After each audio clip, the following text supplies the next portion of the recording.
for me to share my story. And it's not that I don't deal with problems, but I learned how to sit in my shit. And it's like, you want to talk about sobriety and recovery? That's it. It's a feeling. And the second you learn how to drop in, regulate your nervous system through all of these different things that you've talked about, breath work, cold plunge, there's a million different tools.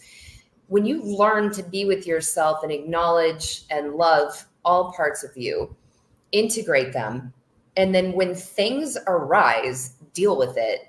You don't need to keep escaping yourself. I remember I was at a Eckhart Tolle seminar once, and somebody asked him what the key to happiness was. And he said, I just don't mind what happens to me. And at that time, I was like, that's crazy. I mean, that's insanity. I can't even imagine. But it's true. The more we're just in flow with life and we choose to see everything as this beautiful opportunity for grit, resilience, and that's the other thing.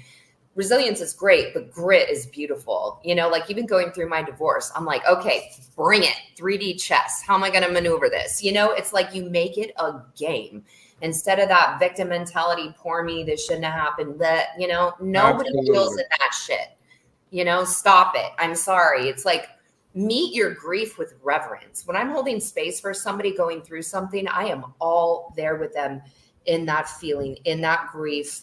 Feel it, but do it with reverence, and then move forward. It's so important.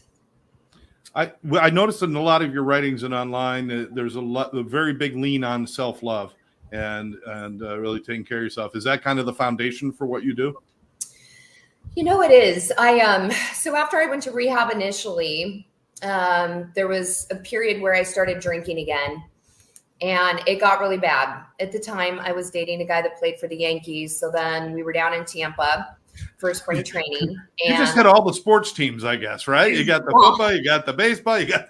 I sound like such a pro-ho. There was only a handful of them, I swear. But, whatever. It was what it was. So I'm in Tampa. We get in a huge fight. We're at a nightclub. I meet this other dude. I'm trying to make him jealous. We exchange numbers. Anyway, I'm going to fly home early.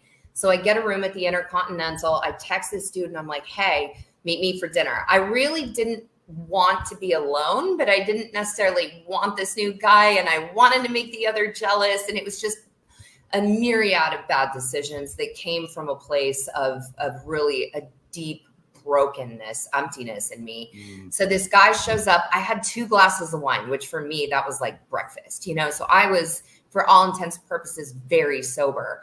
And I remember bits and pieces of the conversation.